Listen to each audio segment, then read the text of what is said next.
संजना एक बहुत ही अमीर बाप की बेटी थी। उसे किसी भी चीज की कोई कमी नहीं थी। उसके आगे बोलने से पहले ही सब कुछ हाजिर हो जाता।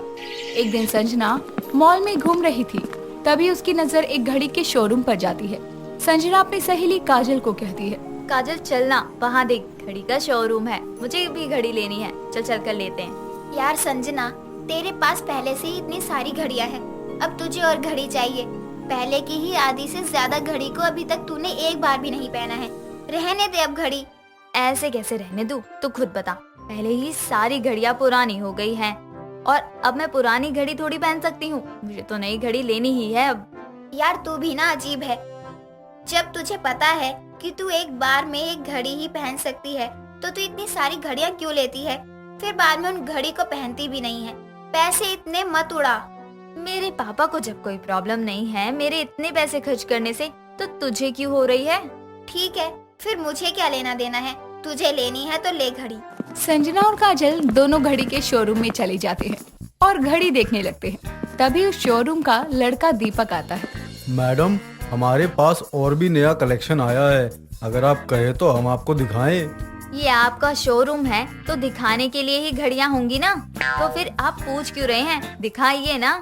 दीपक संजना को एक नया कलेक्शन दिखाता है, जिसमें से एक घड़ी संजना को बहुत पसंद आती है।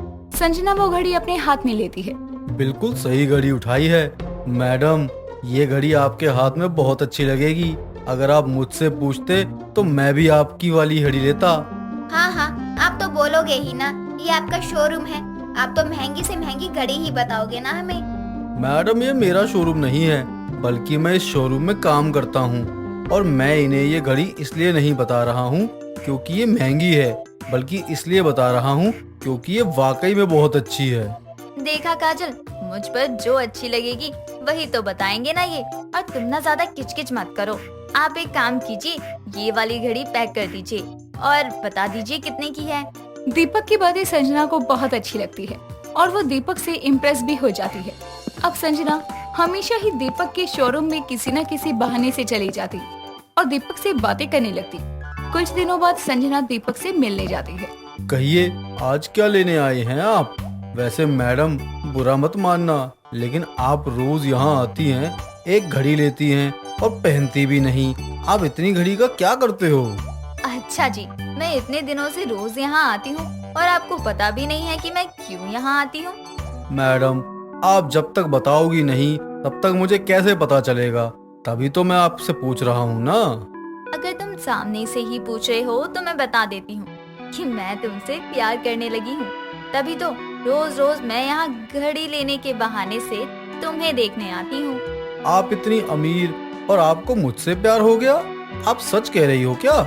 अब क्या मैं अपने खून से आपके लिए लव लेटर लिखूंगी, तब मेरे प्यार का एहसास होगा।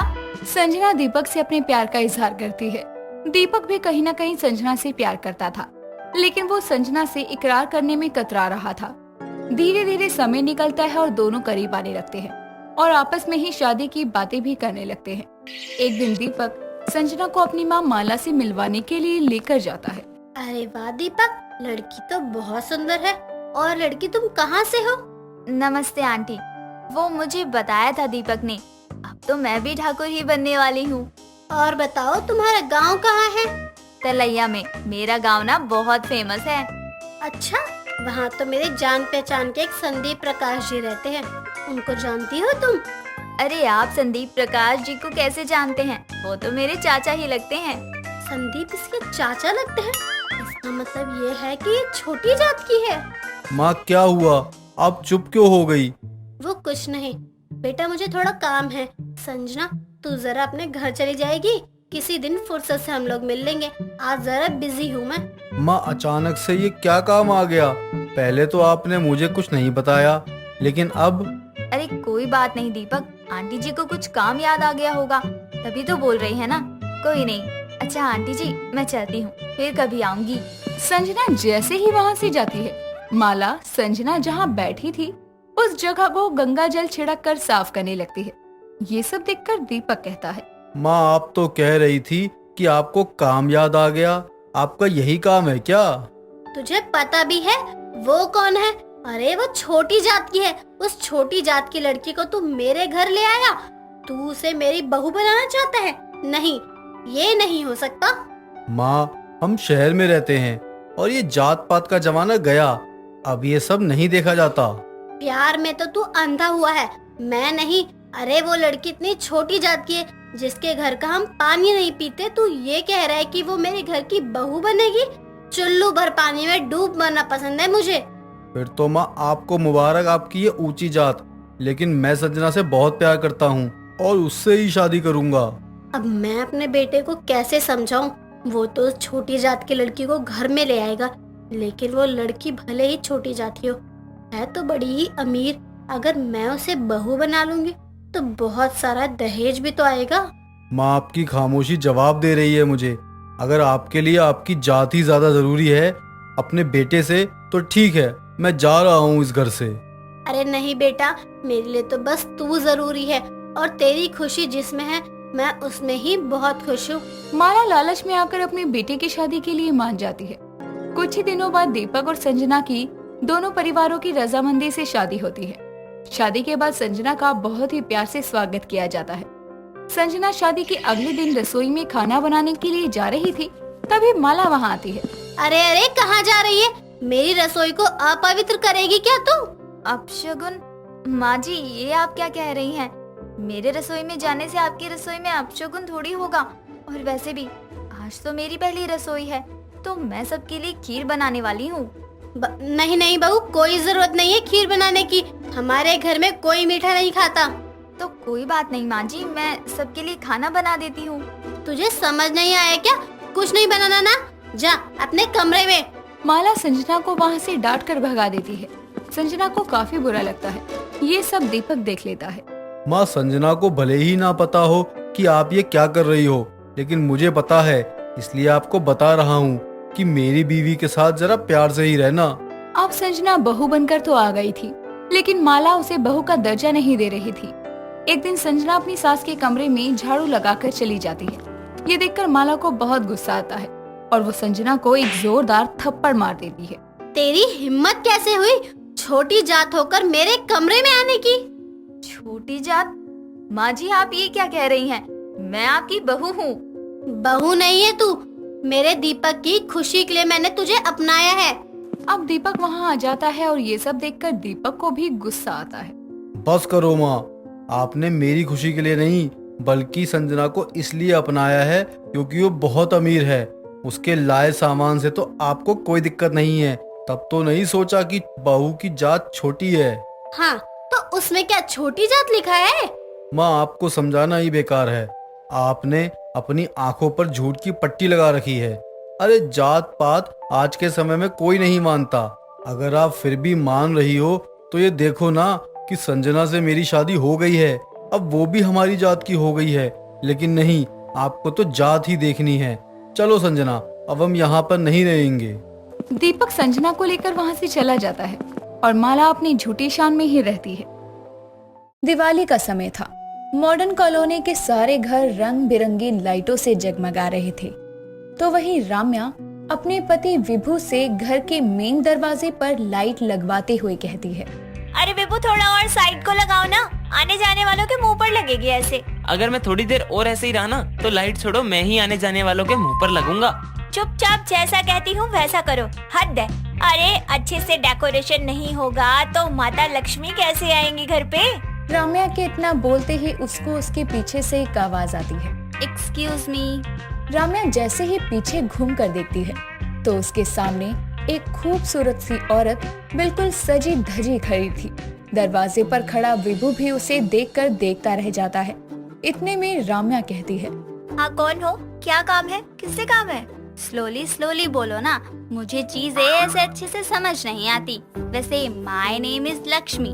लो, तुम कह रही थी ना लक्ष्मी नहीं आएगी तुम्हारे घर, अब आ गई, खुश? और शट अप विभू। और तुम कौन हो जो दिवाली की लाइट की तरह रंग बिरंगी होकर घूम रही हो? मैं हूँ विभू की पत्नी। क्यों विभू, पहचाना नहीं क्या? ये सुनकर विभू झटके से नीचे गिर जाता है और बेचारा अपनी कमर को पकड़े बोलता है, क्या बोल रही हो? मेरी बीवी पागल हो गई हो? राम्या बेबी ये झूठ बोल रही है, सच में, तुम्हारी कसम। Shut up. और तुम ये क्या बकवास कर रही हो? मैं हूँ विभू की बीवी राम्या, समझी? ओह गॉड, मतलब मैं तुम्हारी सौतन बन गई। खैर कोई नहीं, इतना तो मैं एडजस्ट कर ही लूंगी। मैं तुमको बता दूं कि पिछले महीने जब विभू शिमला आया था अपने दोस्तों के साथ, तभी इसने मुझसे शादी की थी और अपने साथ ये कहकर घर नहीं लाया था कि अब्बा नहीं मानेंगे। लेकिन यहाँ तो कोई अब्बा है ही नहीं, बल्कि अम्मी हैं। ये रही शादी की फोटोज, देख लो। मैं अंदर जा रही हूँ। लक्ष्मी राम्या के हाथों में अपनी और विभू की शादी की तस्वीरें देकर अंदर चली जाती है और उन फोटोज को देखकर राम्या का खून खोलने लगता है। लेकिन उससे पहले ही विभू कहता है, बेबी मुझे नहीं पता इस दिवाली में गहराई सौतन के बारे में। सच्ची शिमला में मैं एक दिन नशे में था, बस उस दिन के बारे में छोड़ के सब याद है मुझे। मैंने तुम्हें सब बताया था ना। ये कांड तुमने उस दिन ही किया होगा। तुमको तो मैं बाद में बताऊंगी, पहले दिवाली के दिन घर आई सौतन से निपटूं। राम्या भी घर में जाती है तो देखती है कि उसकी सौतन हॉल में टेबल पर रखी मिठाइयाँ खा रही है। ये देखकर राम्या कहती है, ओ हेलो, ये क्या है? ये मिठाई सौतन के लिए नहीं बल्कि भगवान के लिए थी। मेरा नाम भी भगवान के नाम पर ही है, तो उन्होंने खाई या मैंने, एक ही बात है। वैसे मेरा कमरा कहाँ है? मुझे शाम को दिवाली की पूजा के लिए तैयार होना है। वो मेन गेट दिख रहा है, उसके पार है तुम्हारा कमरा। कितनी फनी हो तुम। खैर मैं खुद ही देख लूंगी। लक्ष्मी तो अपने बैग को उठाए किसी एक कमरे में चली जाती है, तो वहीं राम्या अपनी सौतन से छुटकारा पाने का उपाय सोचती है। आखिर ये औरत क्यों आई है मेरे घर पर? दिवाली पर लोगों के घरों में खुशी आती है, मेरे घर पे सौतन आई है। क्या करूँ इसका? राम्या अपने पड़ोसी शुक्ला जी को बुलाती है और उसको धीरे धीरे घर के बाहर से ही अपना प्लान समझाते हुए कहती है, शुक्ला जी, मुझे ना बम चाहिए दिवाली वाले, कैसा भी लाइए, क्योंकि इस बार पटाखे बैन है, इसलिए आसानी से मिलेंगे नहीं। बहुत मुश्किल काम है, इसीलिए आपसे बोल रही हूँ, ले आएंगे ना आप? अरे भाभी जी, अगर नहीं मिले तो खुद जल जाएंगे आपके लिए पटाखे बनकर। क्या बात करती हैं आप, हम अभी लाते हैं, थोड़ा सा समय दीजिए। शुक्ला जी इतना बोलकर चली जाते हैं और कुछ देर बाद वो राम्या के पास आते हैं तो खुद की हालत किसी फटे हुए अनार जैसी बना रखी थी। ये देखकर राम्या कहती है, ये क्या, सच में तो नहीं फट गए पटाखा बन के आप? नहीं भाभी जी, वो बस पुलिस वालों के हत्थे लगते लगते बचे हैं। ये लीजिए, ऐसे बम लाए हैं कि पूरे मोहल्ले के पिछवाड़े को मेरा मतलब है कानों को फाड़ दे। अच्छा ठीक है, लाइए।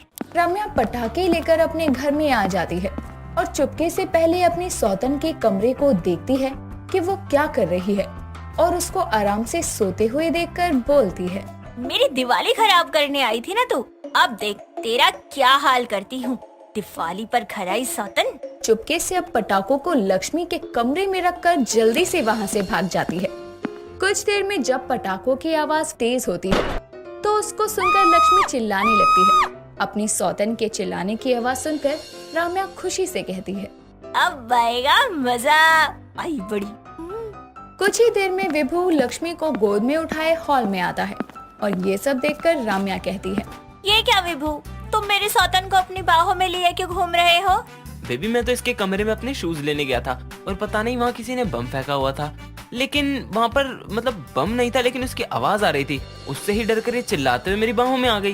वो क्या है ना, मुझे बम से डर लगता है, इसलिए हम इनकी बाहों में आ गए। अब ठीक है। क्या ठीक है, उतारो इसको नीचे। और विभू तुम ना किसी काम के नहीं हो, पहले तो इतने शुभ समय पर तुम सौतन को घर पर ले आए, अब इसे बाहों में लिए घूम रहे हो। मैं क्या करूं, मैं खुद से थोड़ी लेने गया था इसको बाहों में। बेचारा विभू गुस्से में लक्ष्मी को जमीन पर पटक कर घर से निकल जाता है और लक्ष्मी खुद को संभालते हुए उठती है और अपने कपड़े झाड़ते हुए कहती है, ओहो, मुझे इस बम के धमाके से भूख लग गई, कुछ खाना पड़ेगा। लक्ष्मी मुंह उठाकर रसोई से खाना लेने चली जाती है और राम्या का प्लान खराब होने पर वो चिढ़ते हुए कहती है, अब क्या करूँ इस सौतन को भगाने के लिए?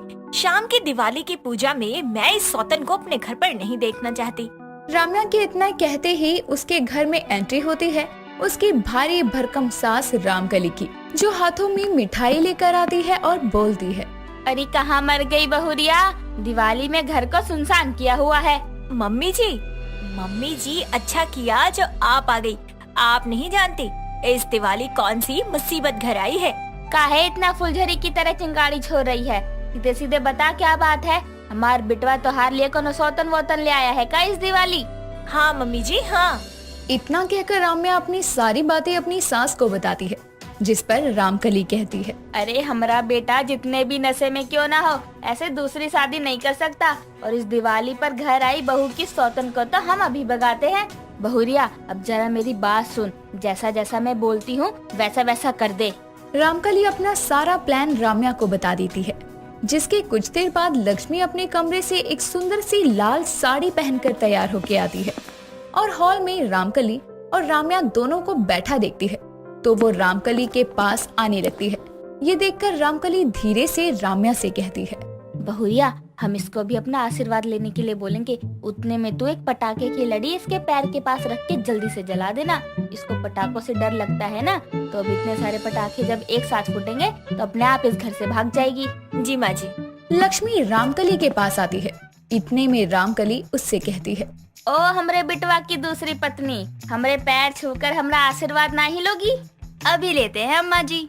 लक्ष्मी रामकली के आशीर्वाद के लिए जैसे ही झुकती है, राम्या पीछे से उसके पैर के पास एक पटाखे की लड़ी लगाकर जला देती है, जिसके बाद एक एक करके उस लड़ी में लगे सारे पटाखे फटने लगते हैं और लक्ष्मी उछलते हुए इधर उधर भागती है, जिस पर राम्या कहती है, आई बड़ी मेरी दिवाली बर्बाद करने वाली। अरे मुझे बहुत अच्छे से पता है वो सारी फोटोज एडिट की हुई थी, लेकिन अपनी सौतन को दिवाली पर तोहफा भी तो देना था ना, इसीलिए ये लो आई बड़ी, अब जल्दी से भाग जा, वरना अभी तो फर्श पर पटाखे फोड़े हैं, अगला पटाखा मैं तेरे ऊपर फोड़ दूंगी। निकल यहाँ से।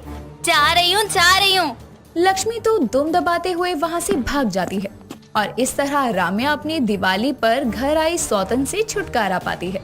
और जब दोनों सास बहू इस बात का जश्न मनाते हैं तो राम्या कहती है, चलो मम्मी जी अब हम अपनी दिवाली की पूजा की तैयारी करते हैं, क्योंकि दिवाली पर घर आई सौतन तो निकल ली। हाँ बहुरिया चल। दोनों सास बहू जैसे ही पीछे मुड़ते हैं तो दरवाजे पर नशे की हालत में विभू आता है, लेकिन खुद के पैरों पर नहीं बल्कि किसी और के कंधे पर। तो क्या इस दिवाली फिर से एक नई सौतन आई है या ये कुछ और ही है? खैर आगे क्या होगा वो राम्या संभाल लेगी। अभी के लिए अलविदा और आप सभी को हमारे चैनल की तरफ से हैप्पी दिवाली।